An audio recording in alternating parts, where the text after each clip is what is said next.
मैं एक कबाड़ बीनने वाला था जो लाइव स्ट्रीमिंग करता था, पर पूरे इंटरनेट पर पुलिस की नज़र सिर्फ मुझ पर थी। वजह, जो भी मैं उठाता था वो या तो किसी के लाश के टुकड़े निकलते या कोई पुराना हथगोला। यहाँ तक कि जब साग सब्जी खोदने गया तो हजारों साल पुरानी कब्र निकल आई। इन्हीं रकम से मेरी जिंदगी बन गई और लोकल पुलिस बिल्कुल बर्बाद हो गई। कभी कभी वो सोचते थे कि 100 नंबर मिला दें क्योंकि एक कबाड़ी उनका सारा काम खुद कर रहा था। उस वक्त मैं सड़क के किनारे बैठा था, बिल्कुल बेजान, जिंदगी से थका हुआ। आज भी यकीन नहीं होता कि मैं पूरे एक दिन से इस बॉडी में था। न खाना न पानी का एक घूंट भी नसीब हुआ। इसकी वजह थी कि इस बॉडी के ओरिजिनल ओनर ने एक रियलिटी शो ज्वाइन किया था जिसका नाम था जॉब ऑब्जर्वेशन लाइव। और शुरुआत सीधे कबाड़ बीनने से होती थी। खुद भी जीना था और साथ में कैमरामैन अर्जुन को भी, जो बैल जितना मजबूत था। प्रॉब्लम ये थी कि मैं बचपन से नखरेबाज रहा था, ये काम मेरे बस का था ही नहीं। तभी अर्जुन बोला, यार अभी कोई नहीं है, जल्दी जाओ और सामने वाला डस्टबिन खंगाल, वरना शो से निकलने से पहले ही भूखे मर जाएंगे। ये सुनकर मैं शर्म से सिर झुकाकर बस जमीन पर लकीरें खींचता रहा। फिर धीरे से बोला, थोड़ा रुक, पास में एक कुत्ता है, वो जाए तो जाऊं। अर्जुन का धैर्य टूट गया, आंखें भर आईं। आज उसका वजन 10 किलो तो जरूर कम हो गया होगा। बोला, मैं बस यही चाहता हूं कि तू एक वाटर बॉटल उठा ला, बस उसे चाटने दे मुझे। अर्जुन की गुहार सुनकर मेरा सिर फटने लगा। फिर मन में सोचा, अब छोड़ो यार, डट कर खेलते हैं। और जीतने पर शो की 1 करोड़ की प्राइज मनी भी मिलनी थी, जिंदगी सुधर जाती। यही सोचकर मैं जमीन से उठा और दूर खड़े आवारा कुत्ते से उसका खाना छीनने की कोशिश करने लगा। तभी दिमाग में एक डिंग की आवाज आई, नाजुक साहब, आपके लिए सोसाइटी के निचले तबके का सिस्टम एक्टिवेट हो गया है। स्किल है डिटेक्शन। भरोसा रखो, बंजर जमीन में भी कुछ न कुछ मिलेगा। ये सुनकर मैं लगभग खून की उल्टी करने ही वाला था। लगा जैसे मजाक हो रहा हो, पर अगले ही सेकंड सामने रखे सफेद डस्टबिन में हल्की लाल रोशनी दिखी और आंखों के सामने एक ट्रांसपेरेंट स्क्रीन आई। डिटेक्शन के बाद पता चला कि इस डस्टबिन को खंगालने पर कम से कम 1,000 रुपए का कबाड़ मिलेगा। मुंह में पानी आ गया। 1,000 में कितने ब्रेड पकौड़ आते हैं यार। बिना एक सेकंड गवाए मैं सीधे दौड़ा, डस्टबिन उठाया और झाड़ियों में घुस गया। अर्जुन पीछे से चिल्लाया, रुक यार, हम कबाड़ बीन रहे हैं, डस्टबिन चुरा नहीं रहे, इसे क्यों उठा ले गया। अर्जुन सच में घबरा गया था। ये तो सरकारी प्रॉपर्टी थी, थोड़ी तो जुर्माना भरना पड़ता। और उनके पास था क्या। लाइव व्यूअर्स भी हैरान थे, ये नंबर 3 वाला पागल क्या कर रहा है। पास में खड़ा पीला कुत्ता भी सोच में पड़ गया कि डस्टबिन ही गायब हो गई। अरे यार देखो तो डस्टबिन में क्या है। मैंने डस्टबिन उल्टा पलट दिया, सारा कचरा जमीन पे फैल गया। जो चीज लाल रोशनी दे रही थी वो एक कसकर बंधी काली प्लास्टिक बैग थी। मैंने माथा सिकोड़ा, सोचा शायद कोई बचा खुचा खाना हो। हाथ बढ़ाया और बैग फाड़ दी। अर्जुन भी कैमरा लेकर पास आ गया। बोल रहा था, यार जल्दी डस्टबिन रख वरना वो गया तो मैं नहीं रोकूंगा।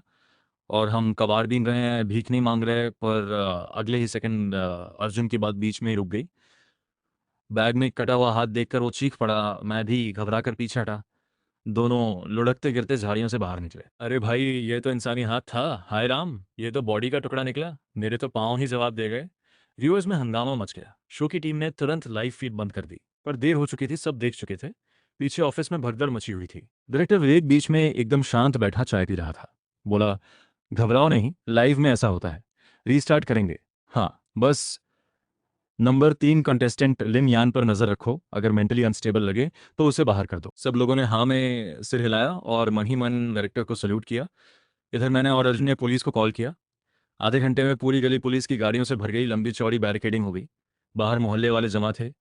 कोई जाने का नाम नहीं ले रहा था। जो चल फिर नहीं सकते उन्हें भी घर वाले उठा लाए थे। सब डरे हुए भी थे, पर अंदर से एक्साइटमेंट भी थी। बैरिकेड के अंदर इंस्पेक्टर विक्रम अपने सीनियर को रिपोर्ट दे रहा था। सर, जो बॉडी पार्ट मिला है उसका कट देखकर लग रहा है कि यह पहले वाले केस से जुड़ा है। कंफर्म करने के लिए टेस्ट लगाना पड़ेगा। इंस्पेक्टर विक्रम ने सिर हिलाया, एविडेंस पैक करवाया। फिर मेरी और अर्जुन की तरफ मुड़ा, तुम दोनों स्टेशन चलो, कोई प्रॉब्लम नहीं होगी। मैंने तुरंत हाँ कर दी, पर पूछ ही लिया, सर खाना मिलेगा क्या वहाँ। अर्जुन ने चुपचाप अंगूठा उठाया। जिंदगी में पहली बार देखा था कि कोई पुलिस के सामने खाना मांग रहा हो। इंस्पेक्टर विक्रम को हंसी भी आई, पर हमारी हालत देखकर बोले, ठीक है। और यह भी बताया कि एविडेंस देने पर स्टेशन की तरफ से 1,000 रुपए का इनाम मिलता है। मैं खुश हो गया। तो सिस्टम ने जो 1,000 बताया था वो ये था। हम दोनों खुशी खुशी गाड़ी में बैठ गए। स्टेटमेंट हो गई, पैसे मिले और इंस्पेक्टर विक्रम को हंसते हुए बाय करके हम निकले। वो दरवाजे पर खड़े थे, एक सांस ली, फिर सोचने लगे। उन्हें लगा था कि ये दोनों घबरा जाएंगे, पर इन्होंने खाना खाया, उनका भी और साथ की कॉलीग का भी, पूरे 7 बोल्स नूडल्स।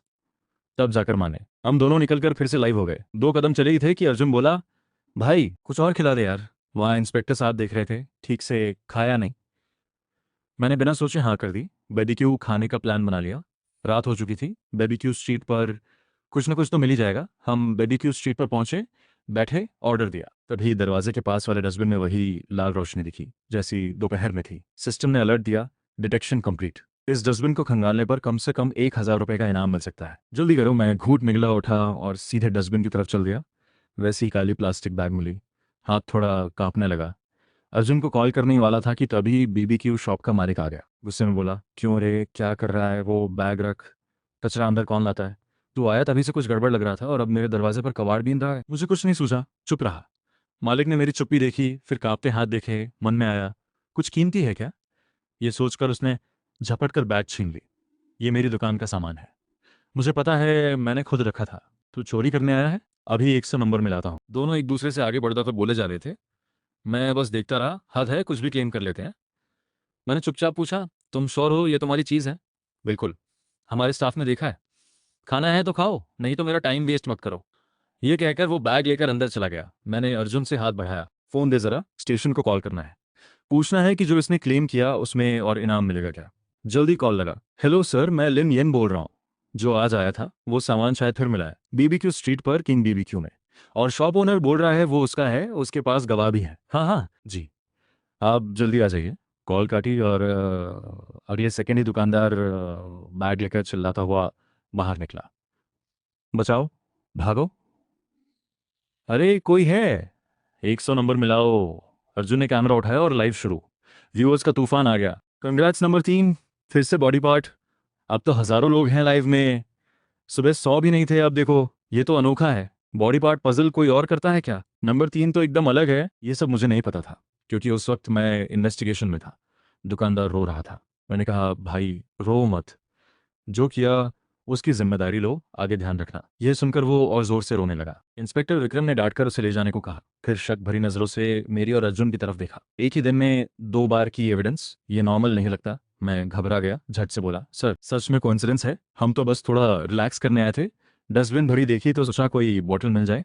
इंस्पेक्टर विक्रम ने एक गहरी सांस ली। पूरी टीम ने घंटों खोजबीन की, पर कुछ नहीं मिला। और इन दोनों ने बिना कोशिश किए 2 बार एविडेंस ढूंढ दिया। बोले, ठीक है चलो स्टेशन, प्रोसेस जानते हो, जल्दी निपटाते हैं।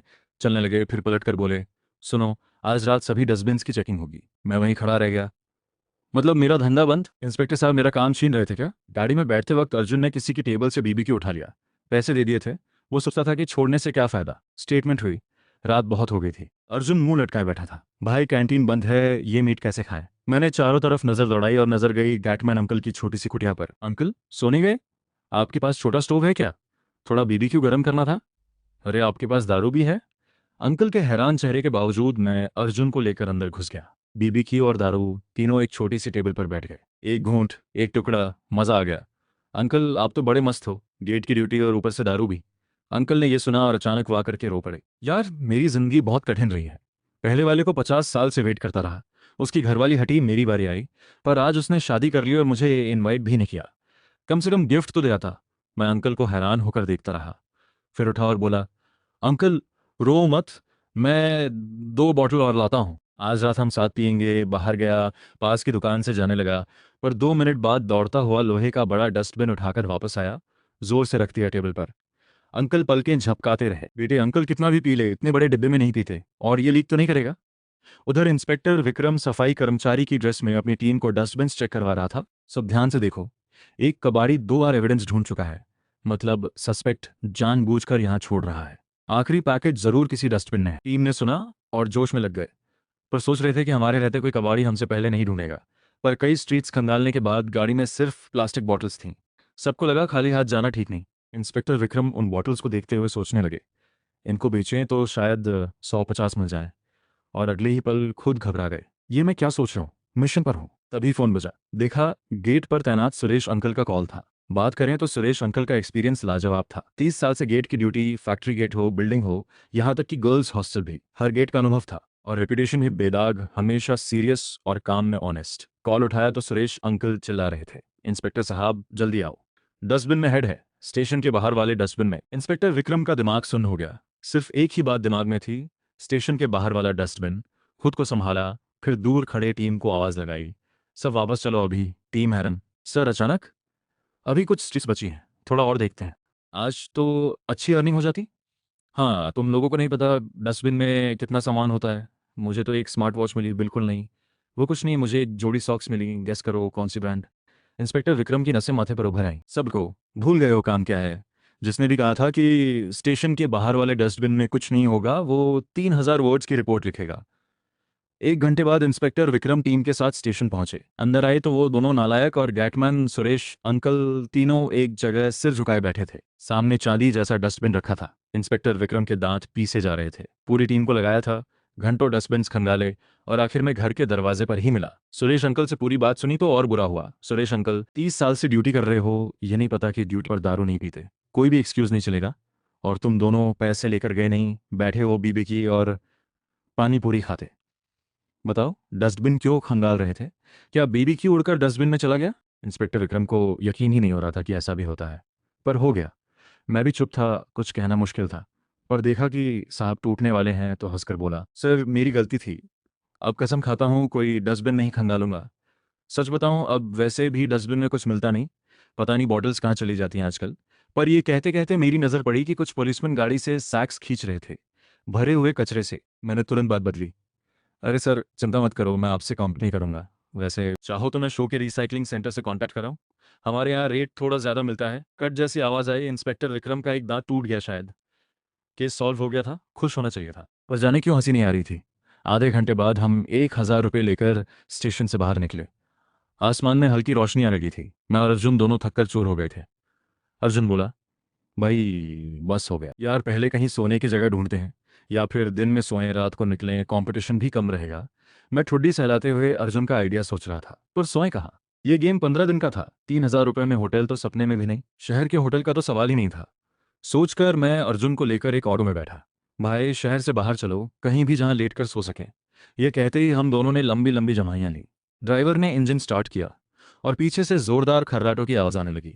शीशे में देखा, दोनों गहरी नींद में जा चुके थे। ड्राइवर ने दांत पीसे, छोकरे हैं पर लगता है रात भर जागे हैं, बिल्कुल मेरे बेटे जैसे। ड्राइवर बड़बड़ाते हुए गाड़ी लेकर शहर से बाहर निकल गया। वो नींद ऐसी थी जैसे किसी ने बेहोश कर दिया हो। हवा भी चल रही थी, जमीन भी नरम थी, 5 स्टार होटल से भी बेहतर लग रहा था। करवट लेने की कोशिश की तो अर्जुन ने झटक कर उठा दिया। यार ये जगह कौन सी है, हम यहाँ कैसे आए? धीरे धीरे आंखें खुली, सामने हरी भरी घास थी। अर्जुन बोला, यार वो ड्राइवर बहुत अच्छा था, मैंने चेक किया, सारे पैसे हैं, कैमरा भी है, बस किराया लिया, हमें यहाँ उतारा, सामान भी रखा, जगाया तक नहीं। मैंने उठकर हाथ पांव हिलाए और हाँ मैं सिर हिलाया।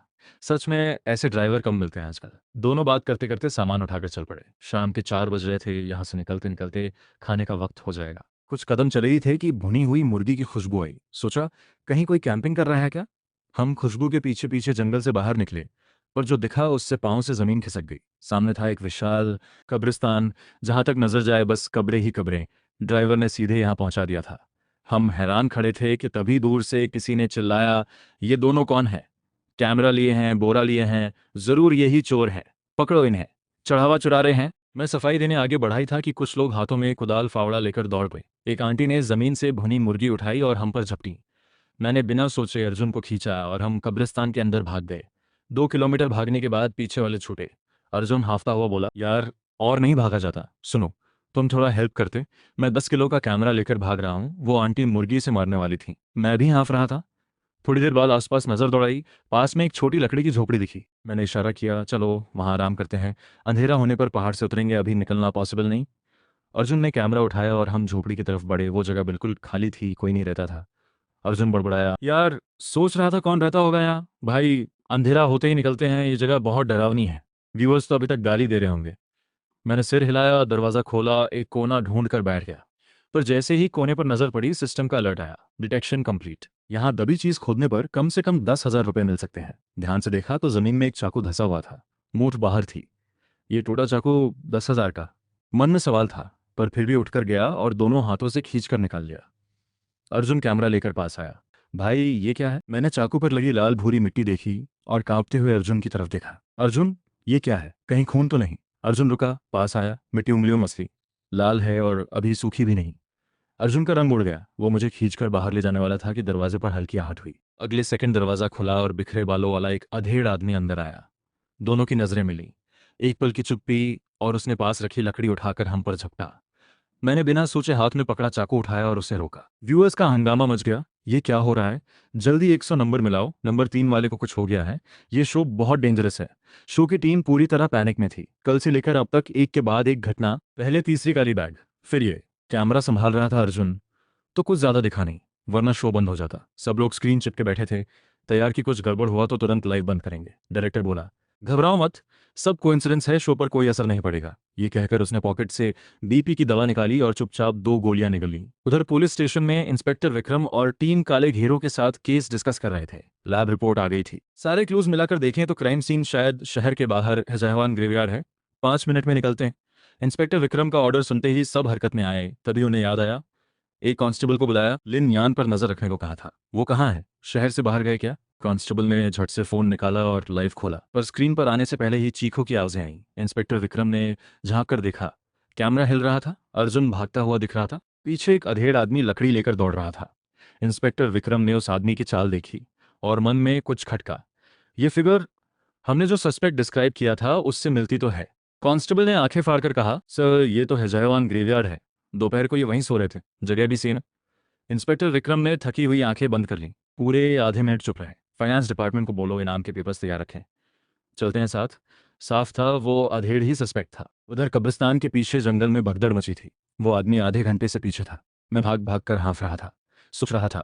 मैंने बस चाकू की पीठ से मारा था, इतना क्यों पीछे पड़ा है? अर्जुन चिल्लाया, रुक यार, और नहीं भागा जाता। लिनयान, थोड़ी तो कॉन्शियंस रख, कैमरा ले ले मेरा।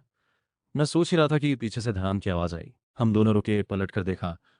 वो आंटी खड़ी थी, हाथ में भुनी मुर्गी, और अधेड़ आदमी जमीन पर था। बहुत ढूंढा तुम दोनों को। जानते हो, मैं स्टेट टीम की प्लेयर रही हूँ। अब बताओ, मेरे बुजुर्ग का चढ़ावा किसने चुराया? मैं उनकी ताकत देखकर हैरान था। माथे पर पसीना आ गया। झट से जेब में हाथ डाला, 200 रुपये निकाले। आंटी, ये सब गलतफहमी है। हम कबाड़ी हैं, ये 200 रुपये रखो, अंकल के लिए नया चढ़ावा ले आना। शाम होते होते हैजाहन ग्रेवयार्ड के बाहर गाड़ियों की लंबी कतार लग गई। पुलिस आई, मीडिया भी आई। रिपोर्टर्स कैमरास लेकर भागते हुए अंदर घुसे। इंस्पेक्टर विक्रम बाहर खड़े थे, चेहरे पर कोई एक्सप्रेशन नहीं। और हाँ, वो आदमी सच में सस्पेक्ट निकला। पुलिस को देखते ही रोते हुए सब बोल दिया। बस एक शर्त रखी, उस आंटी को दूर रखा जाए और मुर्गी से ना मारे। सीन क्लियर हुआ तो मैंने इधर उधर नजर घुमाई। यहाँ राख का कलश तो नहीं मिलेगा? मैंने पूछा। आसपास पुलिस वालों की नजरें तरेरती देखी तो चुपचाप सिर झुका लिया। तभी रिपोर्टर्स की भीड़ इंस्पेक्टर विक्रम पर टूट पड़ी। सर, 2 दिन में केस सॉल्व फैक्टोरियल कोई सीक्रेट टेक्निक है क्या? सर, रात वाली डस्टबिन ऑपरेशन से कोई कनेक्शन था? इंस्पेक्टर विक्रम के चेहरे की नसें फड़कने लगीं। क्या बोलते? कि 2 कबाड़ियों ने बिना कोशिश किए केस सॉल्व करवा दिया? उन्होंने गहरी सांस ली। इन्वेस्टिगेशन अभी जारी है, डिटेल्स शेयर नहीं कर सकते। तभी भीड़ में से एक रिपोर्टर मेरी तरफ लपका। आप नंबर 3 लिन यान है ना? यहाँ कैसे? क्या फिर से कोई बॉडी पार्ट मिला? अर्जुन आगे आया और माइक पकड़ लिया। सब डिटेल्स के लिए हमारा लाइव देखो। मैं हूँ लिन यान का ऑफिशियल कैमरामैन। पूरा इंसिडेंट रिकॉर्ड है, हाई क्वालिटी में देखना हो तो लाइव में आओ। अर्जुन ने मुझे आंख मारी। मुझे याद आया, व्यूअरशिप स्कोर में काउंट होती है। इतने रिपोर्टर्स देख रहे हैं, अगर ये वायरल हुआ तो गेम जीत सकते हैं। और हुआ भी यही। रिपोर्टर्स अर्जुन पर टूट पड़े। डायरेक्टर, डायरेक्टर, नंबर 3 का लाइव 5 लाख क्रॉस कर गया, ट्रेंडिंग पर है। हमारा शो वायरल हो गया। डायरेक्टर विवेक ने डेटा देखा तो आंखें फटी रह गईं। एक छोटे शहर का शो इतना बड़ा हो जाएगा सोचा नहीं था। एक तरफ खुशी थी, दूसरी तरफ दर्द। खुशी क्योंकि शो हिट हो गया, दर्द क्योंकि शो का स्टोरी लाइन पूरी तरह बदल गया था। नंबर 3 ने कबाड़ की जगह पुलिस की पूरी वांटेड लिस्ट खाली कर दी थी। उन्होंने फौरन कहा, किसी से लिन यान को मैसेज करो, धीरे से हिंट दो कि वापस कबाड़ की तरफ आए और पुलिस का काम छोड़े, वरना मुझे भी स्टेशन बुला लेंगे। सब हंस पड़े। उधर कब्रिस्तान में इंस्पेक्टर विक्रम की नजरों के बीच कांपते हुए मैंने 10,000 रुपए का इनाम लिया। Case close. ग्रेवयार्ड मैनेजर खुशी खुशी हमें बाहर तक छोड़ने आया। लिन यान जी, अगर आप शो में न होते तो मैं आपको ग्रेवयार्ड का ब्रांड एम्बेसडर बना देता। आज दोपहर से अब तक दर्जनों बुकिंग्स हुई। कभी भी आओ, हमारा ग्रेवयार्ड हमेशा ओपन है। मैनेजर बहुत खुश था। आज एक दिन में पूरे साल जितनी इनकम हो गई थी। गेट पर पहुंचते पहुंचते वो मेरा हाथ पकड़कर बोला, आपकी फ़ोटो ले ली है, गेट पर लगाएंगे, सिक्योरिटी को भी पहचान होगी, कभी भी आना। मैंने 2-4 बातें करके हाथ छुड़ाया और अर्जुन को खींचकर वहां से निकल लिया। दोनों चुपचाप सड़क पर चल रहे थे। आज 10,000 मिले, पर कोई खुश नहीं था। शो की टीम ने मैसेज किया था कि ज़्यादा एडवेंचर हो रहा है, वापस कबाड़ पर आओ। मैंने सिर खुजाया, यार अब कबाड़ कहाँ ढूंढें? अर्जुन ने भी ठंडी सांस ली। इन 2 दिनों में उसे भी लगने लगा था कि यह सब कबाड़ बीनने से ज़्यादा इंटरेस्टिंग था। अब वापस नॉर्मल होना मुश्किल लग रहा था। तभी अर्जुन की आंखें चमकी। बस हम माँ की ड्रेस पहन लें, अंदर जा सकते हैं, पर यह बात किसी तीसरे को मत बताएं, मेरे अंकल की जॉब जा सकती है। मैं अर्जुन को देखता रह गया। उसके हाथ में कैमरा था और वो लाइव पर यह सब बोल रहा था। मुझे नहीं पता था हंसूं या रोऊं। तीसरे को क्या, 30,000 लोग सुन रहे थे, लाइव चल रही थी, ये बंदा थोड़ा छुपके नहीं बोल सकता था? मैंने लंबी सांस ली, उसके कंधे पर हाथ रखा। चल पहले बोरे लेते हैं, तेरे अंकल की जॉब जाने से पहले जी भर के काम करते हैं। दोनों कंधे पर सैकड़ों बोरे लाद कर तेज कदमों से गार्बेज स्टेशन की तरफ चल पड़े। उधर किंदू गार्बेज प्रोसेसिंग स्टेशन में वर्कर्स हैरान बैठे थे। आज ये क्या हो गया? कल रात शहर में हुआ क्या? पहली बार देखा इतना साफ कचरा, एक चीज नहीं बिकने लायक। हाँ यार, घंटों सॉर्टिंग की, कुछ नहीं मिला। कुछ तो गड़बड़ है। अर्जुन, तेरे कोई रिलेटिव है ना उस कबाड़ शो में? उन्हीं ने तो नहीं साफ कर दिया सब?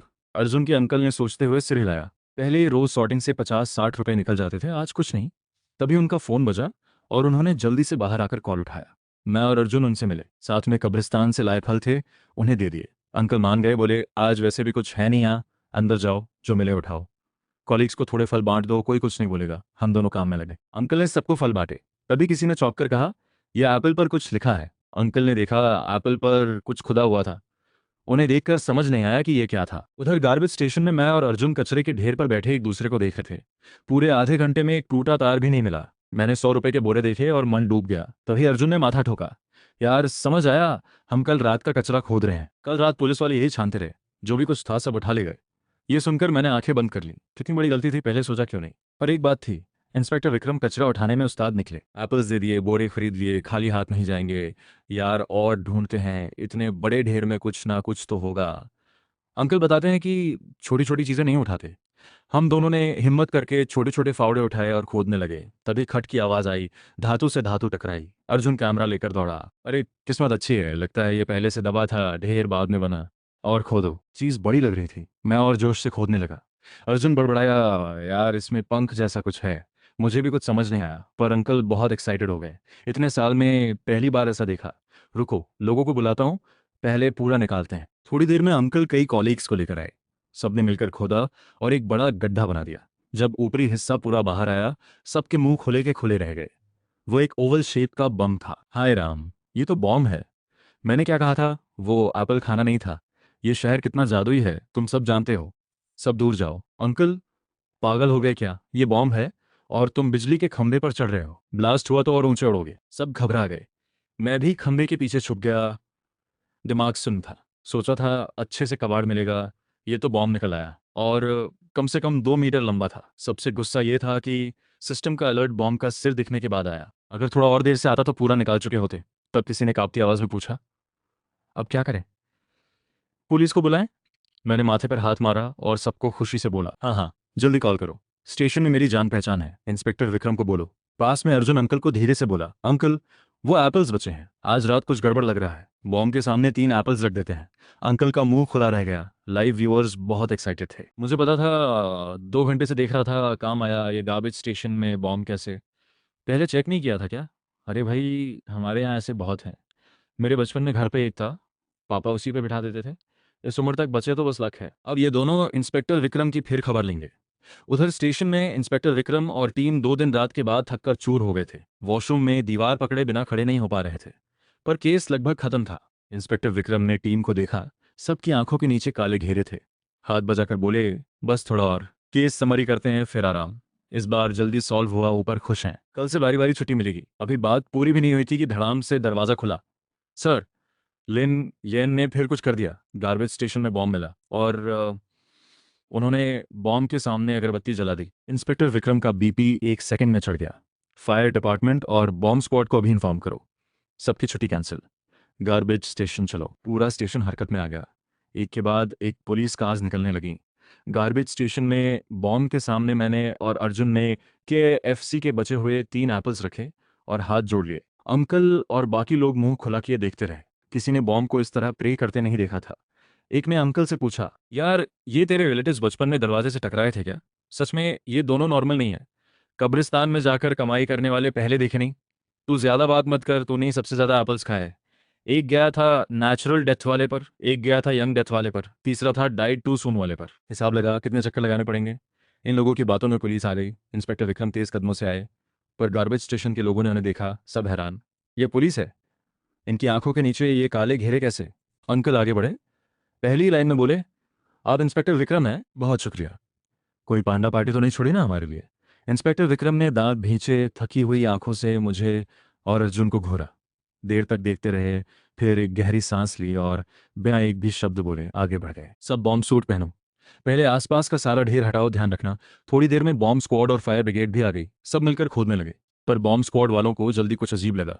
पुलिस के लोगों के हाथ में बोरे थे, एक हाथ में बोरा, दूसरे में फावड़ा। बॉम्ब स्क्वाड का कैप्टन चिल्लाया, क्या कर रहे हो? देख नहीं रहे कैसे लगे हुए हैं? जल्दी करो, इनसे पीछे नहीं रहना। बहुत लोग थे, हाथ लगाया तो काम तेज हो गया। सुबह होते होते पूरा ढेर साफ हो गया। नीचे पुराना जंग खाया हुआ बॉम्ब पड़ा था। इंस्पेक्टर विक्रम ने राहत की सांस ली, हाथ बजाए, मेरी और अर्जुन की तरफ आए। अब जाओ, बाकी काम बॉम्ब स्क्वाड का है। 10,000 का इनाम स्टेशन से ले लेना। उधर डायरेक्टर विवेक सोकर उठे तो लगा दुनिया खत्म हो गई। इंस्पेक्टर विक्रम बहुत अच्छे इंसान हैं, इनाम भी दिया और टिकट भी खुद से करवाई। ऐसे इंसान कहाँ मिलते हैं? इंस्पेक्टर साहब को छोड़ने का मन नहीं। अर्जुन ने मुंह बनाया, मुझे घसीटते हुए बाहर निकाला। भाई थोड़ा सोचो, अगर हम और रुके तो इंस्पेक्टर साहब कुछ भी कर सकते हैं। दोनों जल्दी जल्दी सिटी ईस्ट बस स्टेशन पहुंचे, टिकट ली, बस में बैठे। बस चली तो मैंने बाहर देखा, जम्हाई आई। अर्जुन कितनी देर है? थोड़ी नींद लेनी थी। अर्जुन ने टिकट निकाली। डेस्टिनेशन मोचन, ट्रैवल टाइम 128 घंटे। चैन से सो जा, जल्दी नहीं उतरना। 128 घंटे, ये तो हज़ारों किलोमीटर दूर है। और गेम सिर्फ 15 दिन का है। एक तिहाई टाइम तो रास्ते में ही जाएगा। ये नहीं होगा। जैसे ही किन्जो की बॉर्डर आए उतर जाएंगे, चाहे बीच जंगल हो। उधर स्टेशन में इंस्पेक्टर विक्रम फोन पर बात कर रहे थे। यार कंफर्म है ना, दोनों बस में बैठ गए? शुक्रिया यार। सुन, क्या बस का दरवाज़ा वेल्ड हो सकता है? नहीं हो सकता? ठीक है, कोई बात नहीं, बाद में खाना खाते हैं। इंस्पेक्टर विक्रम ने चैन से फ़ोन रखा। आखिर गए। मोचिंग तक तो कई दिन लगेंगे, वापस आने की सोचे हैं, तब तक गेम खत्म। इंस्पेक्टर विक्रम खुशी में थे कि तभी दरवाज़ा खुला। एक कांस्टेबल फाइल लेकर आया। सर, ऊपर से कॉल आया है, किंजो के बाहर आर्मी एक्सरसाइज होगी 3 दिन। हमें फील्ड क्लीन अप में हेल्प करनी है। इंस्पेक्टर विक्रम ने माथा सिकोड़ा। ये काम हमें क्यों दिया? सर, ऊपर से बोला कि हमारी टीम फील्ड क्लीन अप में एक्सपर्ट है। इंस्पेक्टर विक्रम ने एक कड़वी सांस ली। मन ही मन कुछ बोले जो बोलने लायक नहीं था। उधर बस में हमने ड्राइवर से लड़ झगड़ कर चिंजो की बॉर्डर पर उतरवाया। बस गई तो मैंने चैन की सांस ली। अर्जुन, मुझे लग रहा था वो ड्राइवर स्टेशन का आदमी था, वरना उतरने क्यों नहीं दे रहा था? यार मुख्य सड़क पर नहीं चलते, कबाड़ बीनना है तो खुले मैदान में चलते हैं, वहां कुछ ना कुछ मिलेगा। अर्जुन ने हाँ में सिर हिलाया। उसे भी फर्क नहीं पड़ता था कहाँ जाए। व्यूअर्स बड़बड़ाए, ये दोनों कभी सीधा रास्ता नहीं लेते। खुले मैदान में क्या मिलेगा? नंबर 1 देखो, सुबह से साइट पर काम किया, शाम को कबाड़ से भरे बोरे। नंबर 1 चाहे कमाए, लिन यान रोज 10,000 कमाते हैं। भाई नया हूं, यही लिन यान हैं जिन्होंने बॉम्ब ढूंढा। कोई इनका नंबर देगा? मुझे पूछना है कि इनकी मेरे पिताजी से दुश्मनी है क्या? एप्पल वाली ग्रुप पागल हो गई है। मैं और अर्जुन 2 घंटे चलते रहे, थक गए, एक छोटे जंगल में बैठ गए। अर्जुन, नेविगेशन देख, निकलने में कितना टाइम है? अर्जुन ने फोन निकाला, रूट देखा और चेहरा उतर गया। यार गेम ओवर। सीधे आगे जाएं तो पहाड़ है, उसके पीछे दूसरा स्टेट है, वापस जाना पड़ेगा। और यहाँ खुला मैदान है, एक टुकड़ा कबाड़ नहीं। मैंने नेविगेशन देखा, सच में गलती हो गई थी। पर वापस किंजू? कभी नहीं। मैंने अर्जुन का कंधा थपथपाया। चल आगे बढ़ते हैं, इतने बड़े मैदान में कुछ ना कुछ तो मिलेगा। बात खत्म भी नहीं हुई थी कि ऊपर से एक तेज आवाज आई। देखा, एक चक्के जितना बड़ा छोटा सा प्लेन धुआं उगलता हुआ हमारे सिर के ऊपर पेड़ में जा घुसा। धमाका हुआ, चिंगारी हुई और धातु के टुकड़े हमारे सामने बिखर गए। अर्जुन ने आंखें फाड़ कर देखा। मैंने भी हैरान होकर नाक पर हाथ रखा। यार ये कबाड़ में आता है, इस हाल में तो कोई नुकसान नहीं होगा उठाने में। थोड़ी देर में हम दोनों ने सारे टुकड़े उठाए, आग जलाई, आधा किलो तांबे की तार मिली। तभी अर्जुन ने पेड़ से ड्रोन का खोल उतारा और मेरे मुंह के सामने लाया। यार देखिए क्या है। मैंने लेकर देखा। उस पर छोटे छोटे अक्षरों में लिखा था, western theatre command, reconnaissance unit, official drone. मैंने घूंट निगला, नीचे जले हुए टुकड़े देखे और मन में अंधेरा छा गया। ड्रोन हमने नहीं गिराया था, पर उसके अंदर जो भी मेटल था सब जला दिया था, बस खोल बचा था। अर्जुन बोला, भाई टेंशन मत लो, जब तक अंदर हो मैं हर महीने मिलने आऊंगा। आर्मी का सामान बर्बाद करने पर 3 साल होते हैं, 1 महीने में एक बार आऊंगा। ये सुनकर मैं घबरा गया। झट से अर्जुन का फोन छीना। अभी किंजो स्टेशन को कॉल करता हूँ, बोलूंगा जानबूझकर नहीं किया, माफी चाहता हूँ। कॉल की पर लाइन बिजी, फिर बिजी। लाइव व्यूअर्स का हंगामा था, हो गया खेल। अभी तक एक पीस कबाड़ नहीं मिला और अब जेल जाएंगे। यार इतना ज्यादा बिजी क्यों है? लगा है सब लोग एक साथ रिपोर्ट कर रहे हैं। अरे थोड़ा तो रहम करो। डायरेक्टर एक बर्बाद बैठा था। डायरेक्टर था तो जिम्मेदार उसकी ही होती। मुन्नम्बली फोन उठाया, एक नंबर डायल किया। सुनो, अभी जो बोलूं कोई सवाल मत करना, मैंने कुछ पैसे छुपाए थे। सुनो, टॉयलेट के नीचे, फर्श के बीच में, लिविंग रूम की छत में, पानी के पाइप के पास, बालकनी में, एसी के पीछे और पड़ोसी के घर बेड के पास। उधर इंस्पेक्टर विक्रम भी टीम लेकर निकल पड़े थे। गाड़ी में बैठे बैठे उन्होंने 3 लंबी सांसें ली, खुद को समझाया, ठीक है कबाड़ बीनने में टैलेंट है तो है, स्टेशन के लिए कमाई ही समझो। अभी मन शांत हुआ ही था कि फोन वाइब्रेट हुआ। अर्जुन का मैसेज था। सर सॉरी टू डिस्टर्ब, बात यह है कि हमें एक ड्रोन मिला, पूछना था कि क्या स्टेशन को चाहिए। वेस्टर्न थिएटर कमांड का है, नंबर भी है। इंस्पेक्टर विक्रम ने कुछ सेकंड्स चुप रहकर दांत भींचे और लाइव खोला। एक नज़र में समझ गए ये वही जगह है जहां उन्हें क्लीन अप करने जाना था। ये दोनों वहां कैसे पहुंचे? क्या स्टेशन में कोई इनसाइडर है? वरना हर बार इन दोनों को पहले कैसे पता चल जाता है? इंस्पेक्टर विक्रम सोच में डूब गए। उधर मैदान में अर्जुन मैसेज भेजकर मेरी तरफ मुड़ा। भाई घबराओ मत, मैसेज कर दिया। और वैसे लाइव में किसी ने बताया कि यहाँ कुछ दिन पहले आर्मी एक्सरसाइज थी। ये ड्रोन वहीं का बचा होगा, कोई प्रॉब्लम नहीं। और जब तक प्राइवेटली सेल नहीं करते, स्टेशन पर जमा करने पर इनाम भी मिलता है। जितनी वैल्यू उतना ज़्यादा। मैंने फ़ोन लिया, उस कमेंट को पढ़ा। यूज़र नेम था गेटमैन चेन अंकल और उन्होंने डिटेल में सब लिखा था। प्रोफाइल पिक्चर में स्टेशन के बाहर का डस्टबिन था। ये तो स्टेशन के गेटमैन थे। इनकी बात पर भरोसा करें तो काम बन सकता था। मैंने राहत की सांस ली। साथ ही दिमाग में एक आइडिया आया। मैंने अर्जुन को देखा। अर्जुन, अब काम होगा। दोनों मैदान में और अंदर गए। रैक से ज़मीन खंगालते चले। 1 घंटे से ज़्यादा हो गया, एक प्लास्टिक का टुकड़ा नहीं मिला। हाँ, जहाँ जहाँ रेक फिराई वो ज़मीन इतनी साफ हो गई कि एक बारिश के बाद सीधे खेती हो सकती थी। सिस्टम का कोई अलर्ट नहीं आया। मैं थककर रेक को ज़मीन में ठोक दिया। धड़ाम से लगी, हाथ सुन्न हो गए। अर्जुन पलटा, रेक देखी। भाई सच बोलो, कुछ छुपा रखा है क्या? ये तो डिटेक्टर जैसे काम कर रहा है। वो बैठ गया और छोटी कुदाल से खोदने लगा। मैं भी बैठ गया। थोड़ी देर में ज़मीन से एक गोल चीज़ निकली। अर्जुन चिल्लाया, ये तो हैंड ग्रेनेड है। मैंने भी घूंट निकला। एकदम साबुत, रेडी टू यूज़ ग्रेनेड। पर यह खुले मैदान में कैसे? कोई भी आ जा सकता है, अगर गलत हाथों में पड़े तो बड़ी मुसीबत। मैंने बोरे में रखा और अर्जुन से बोला, और खोदो। अर्जुन ने भी हाँ में सिर हिलाया। दोनों पेट के बल लेटकर खोदने लगे। आधे घंटे में दर्जनों ग्रेनेड्स निकले और सब साबुत। व्यूअर्स भी हैरान थे। ये प्रॉप्स तो नहीं यार, एक्सरसाइज वाली बात है, रियल है। अर्जुन भाई कुछ हमें भी दे दो दिखाने के लिए। व्यूअर्स की तादाद बढ़ती जा रही थी। देखते देखते लाइव में 50 लाख लोग थे।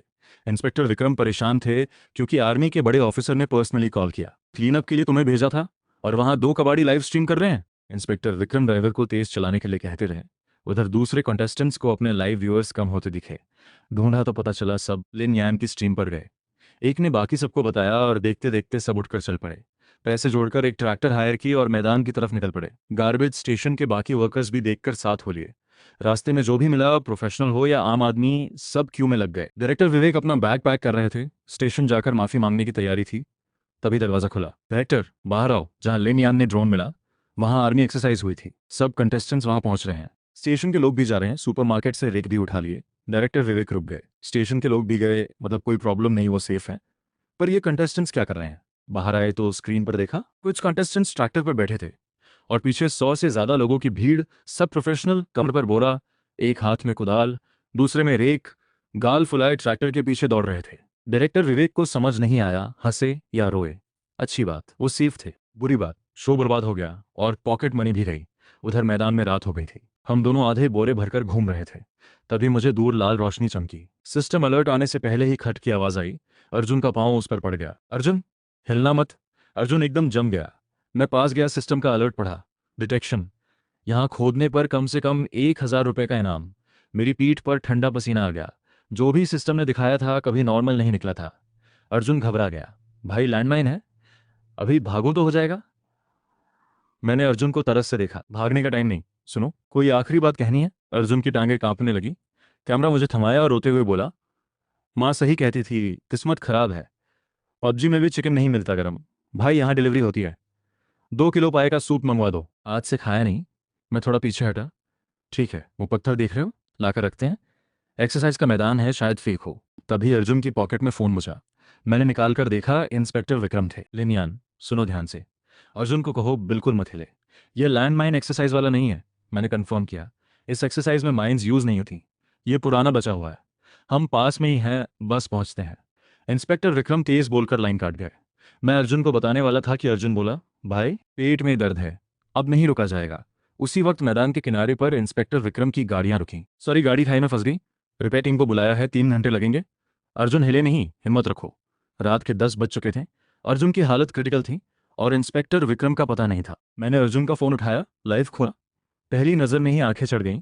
लिन यान भाई देख लो, इंस्पेक्टर साहब ने बड़ा एरिया साफ कर लिया, बस तुम्हारे पास नहीं आए। तुम्हारे नीचे माइन नहीं है, तुम्हें बेवकूफ बनाया। इंस्पेक्टर साहब को ब्लेम मत करो, बाकी कंटेस्टेंट्स भी आने वाले हैं। जल्दी निकालो वरना देर हो जाएगी। ये पढ़ते ही मैंने अर्जुन के पास की सारी मिट्टी हटाई। नीचे पुरानी जंग खाई माइन थी। देखने से रियल लग रही थी, फेक नहीं। पर अर्जुन बोला, भाई जल्दी कर, माइन से पहले मैं फटने वाला हूँ। ठीक है। मैं गिनता हूँ 3 2 1 पर भाग, 3 2 1, अर्जुन भागा जैसे हवा हो। एक हाथ पीछे, एक सेकंड में पेड़ के पीछे। उसी मोमेंट माइंड से आग निकली। मैं जमीन पर लेट गया, सिर ढका, धमाका हुआ। सिर उठाया तो आसमान में रंग बिरंगी आतिशबाजी हो रही थी। ये किसने माइन में पटाखा भरा? थोड़ी देर बाद समझ आया, ये स्पेशल फायरवर्क था, माइन की तरह दिखता था। यूएस भी चौंक गए। ये तो कस्टम फायरवर्क था, पर बनाया किसने? याद है, पुरानी फायरवर्क कंपनी ने बनाया था। बिक्री शुरू होते ही बंद हो गया क्योंकि असली माइन जैसा दिखता था। दूर से इंस्पेक्टर विक्रम बोरे लेकर आते दिखे। ये हुआ क्या? हिलना नहीं था, फायरवर्क कैसे छोड़ा? मैंने इंस्पेक्टर विक्रम की तरफ देखा, फिर उनकी टीम के हाथों में भरे हुए बोरे देखे। मेरा सारा कबाड़ था उसमें। दांत पीसे, आधा बोरा ग्रेनेड्स निकाला, हाथ आगे किया। इंस्पेक्टर विक्रम ने आंखें बंद की, 1 सेकंड रुके, फिर क्वाइटली ऑफिसर को इशारा किया। आर्मी के रिच से 10,000 का इनाम मिला। टीम के लोग मुझे पैसे गिनते देखते रहे। रोज 10,000? ये तो सैलरी से ज्यादा है। सबकी उदास नजरों के बीच मैंने पैसे अर्जुन को दिए। चलते हैं। पर एक कदम रखते ही मेरी नजर पास के एक गड्ढे पर पड़ी। अर्जुन ना कुछ कह समझ गया, कुदाल उठाई और दौड़ा। इंस्पेक्टर विक्रम कुछ बोलते उससे पहले ही जमीन से एक बड़े बॉम्ब का सिर निकल आया। हम दोनों चिल्लाए, इतना बड़ा बॉम्ब? कम से कम 10,000 का। इंस्पेक्टर विक्रम सर, देखो तो जरा। उसी मोमेंट मैदान में बाकी कंटेस्टेंट्स और कबाड़ियों की भीड़ आ गई। पूरा सीन कियोस्क में बदल गया। इंस्पेक्टर विक्रम ने ये देखा तो थककर उस बॉम्ब के ऊपर ही बैठ गए।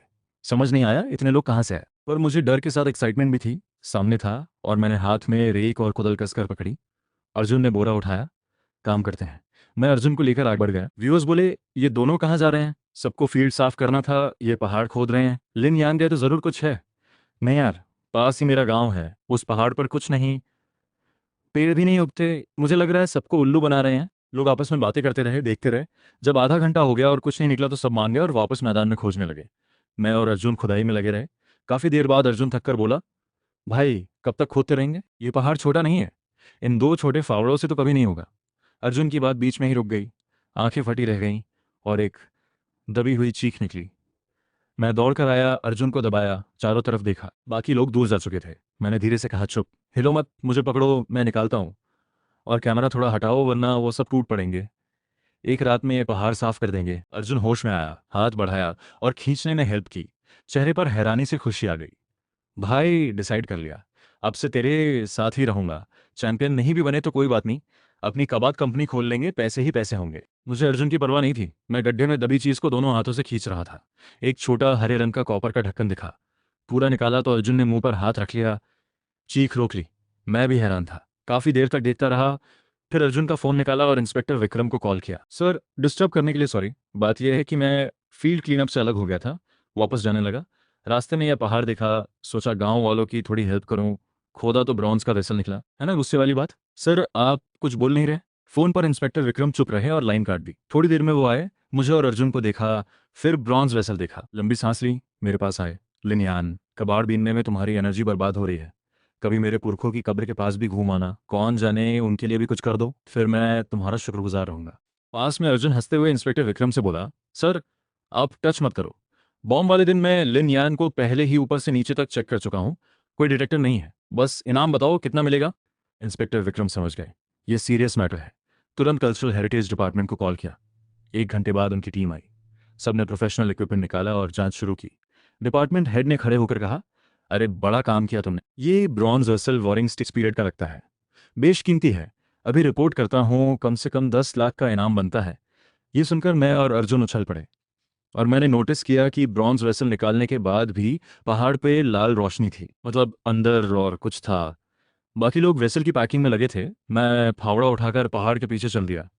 सब लोग देखते रह गए। हेरिटेज टीम बोली, ये पागल है क्या? एक निकला तो मिरेकल था, अब और खोद रहा है। ये कोई कबद नहीं, ये तो हेरिटेज साइट है। इंस्पेक्टर विक्रम ने सोचते हुए डिपार्टमेंट हेड से पूछा, हमारी टीम ने पूरा पहाड़ स्कैन किया था, कुछ नहीं मिला। अब ये कैसे पॉसिबल है? हेड ने कंफर्म किया, हाँ हम पहुंचते ही पूरा एरिया स्कैन करते हैं, कुछ नहीं था। हेरिटेज टीम जाने लगी तो इंस्पेक्टर विक्रम को लगा अभी कुछ बाकी है।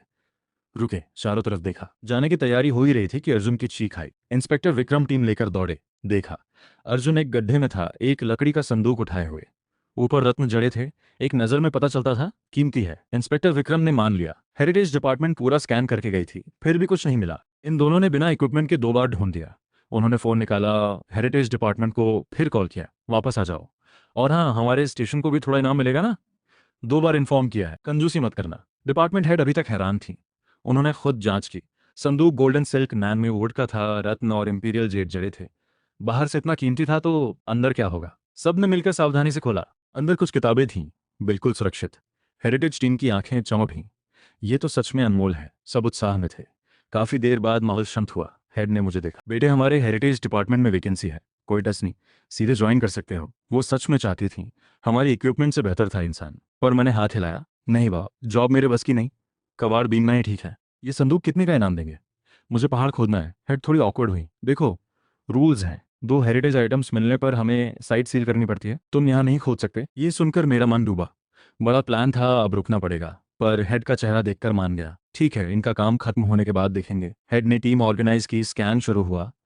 मैं एक पेड़ के नीचे बैठ गया, पहाड़ की लाल रोशनी देखता रहा। अर्जुन पास आकर खड़ा हुआ। थोड़ी देर बाद बोला, भाई चिंता छोड़ो, जो इनाम मिला है उससे चैंपियन बनना तो पक्का है। चलो फील्ड में वापस जाते हैं, थोड़ा बहुत और मिल जाएगा।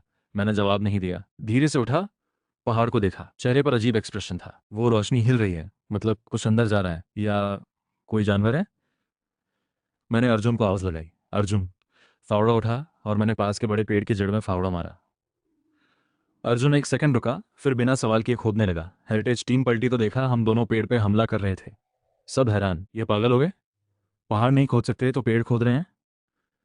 कम से कम चुप कर करते। इंस्पेक्टर विक्रम ने ये देखा और मुस्कुराए। उन्हें एक्सपीरियंस से पता था, जब ये दोनों किसी चीज़ पर लगते हैं वहाँ ज़रूर कुछ होता है। हेड को बोला, मैडम, कभी कभी मानना पड़ता है। अगर एम्बेरस नहीं होना तो अपनी टीम लेकर पेड़ के पास जाओ, क्रेडिट तुम्हारा भी रहेगा। इंस्पेक्टर विक्रम पीठ पर हाथ रखे चले गए, मन ही मन खुश थे। पेड़ के पास आकर बोले, लिनियन, अच्छा खोद रहे हो, थोड़ी देर में इतना गड्ढा। मैंने हाफते हुए हाथ हिलाया, खोदता रहा। पेड़ की जड़ें उलझी हुई थीं, काम धीमा था। पर सिस्टम की रोशनी यहाँ से हिली नहीं, मतलब नीचे कुछ था। व्यूअर्स भी अब एक्साइटेड थे। अरे भाई, ये और खोदेगा?